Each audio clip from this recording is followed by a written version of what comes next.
Aujourd'hui, je vais à la rencontre d'un nouveau médecin. Pour vous, c'est sûrement un acte banal, mais pas pour moi.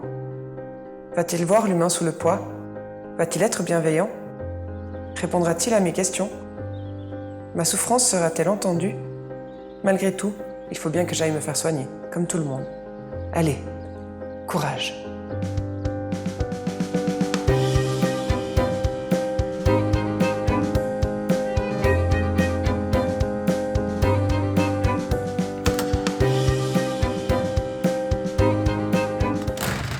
Bonjour!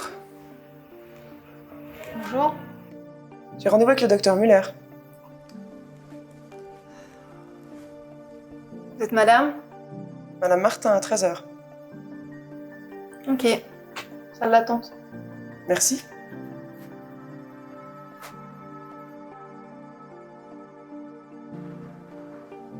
Bonjour!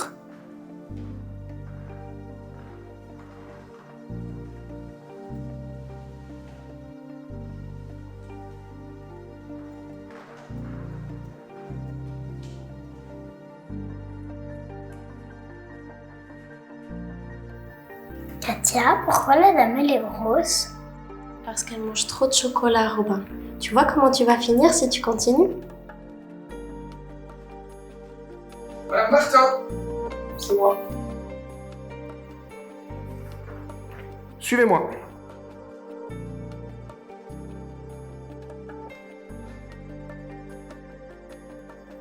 Madame Martin, qu'est-ce qui vous amène? Ça fait plusieurs jours que j'ai mal à la nuque et en haut du dos et ça me lance et ça m'empêche de dormir. C'est votre poids. Mais c'est le haut du dos. Oui, mais votre poids impacte sur le haut du dos, comme vous dites. C'est pas si compliqué. Il n'y a qu'à manger moins et bouger plus. Vous prenez pas soin de vous. Je veux bien vous faire une ordonnance pour une pommade, mais c'est pas ça qui va résoudre votre problème. Donc, je vais quand même vous en faire une. Ensuite, mon assistante prendra votre pression.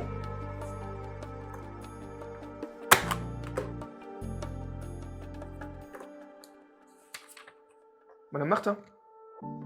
Madame Martin, votre ordonnance. Merci. Bonne journée.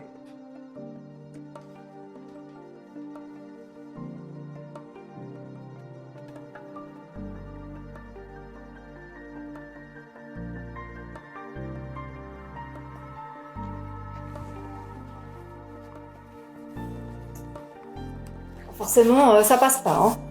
Enfin, en même temps, faut s'y attendre, hein. Quelqu'un pourrait m'amener un brassard XXL? Vous trouvez ça normal que je sois dans un état pareil après un rendez-vous médical? Est-ce que je ne devrais pas partir avec des réponses plutôt qu'avec des questions? Un médecin devrait nous apporter du réconfort et non démolir les gens sous prétexte qu'ils sont gros et que donc ils ne savent soi-disant pas prendre soin d'eux. Comme si j'avais attendu de le rencontrer pour savoir que mon obésité pouvait être dangereuse pour ma santé.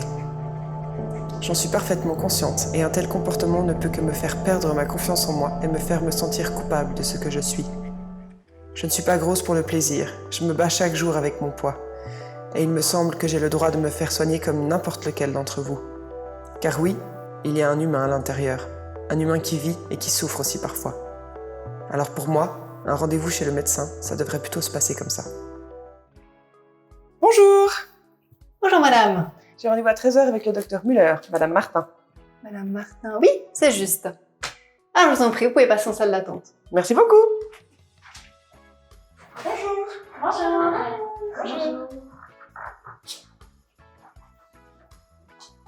Katia, pourquoi la dame elle est grosse? C'est comme ça, Robin. Dans la vie, il y a des gens grands, des gens petits, des gens gros, des gens minces. On est tous différents et heureusement.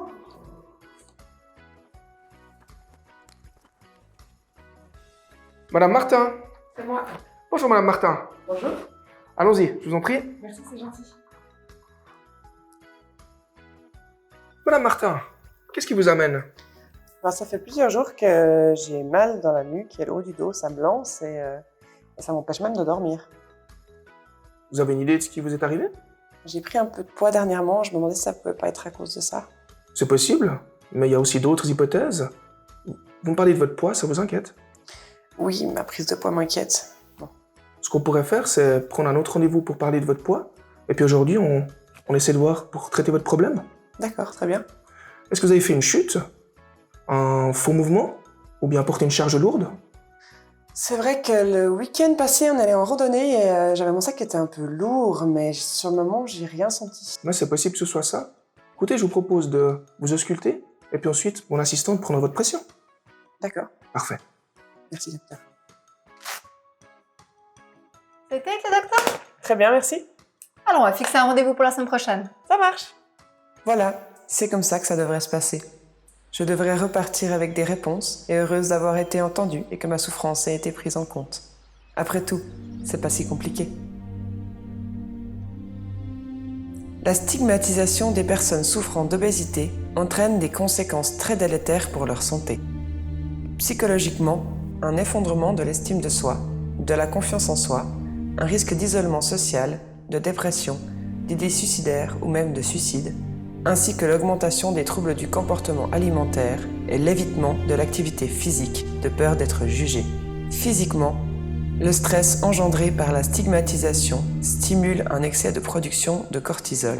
Celui-ci est responsable d'une augmentation des troubles du comportement alimentaire et d'un stockage de graisse dans le tissu adipeux intra-abdominal et intraviscéral, facteur de risque de maladies cardiovasculaires et de diabète. Les personnes qui stigmatisent les patients souffrant d'obésité devraient prendre conscience qu'ils peuvent être responsables de l'aggravation du degré d'obésité et des complications associées de ces patients. Ensemble, agissons contre la stigmatisation et pour le respect et le soutien de ces patients.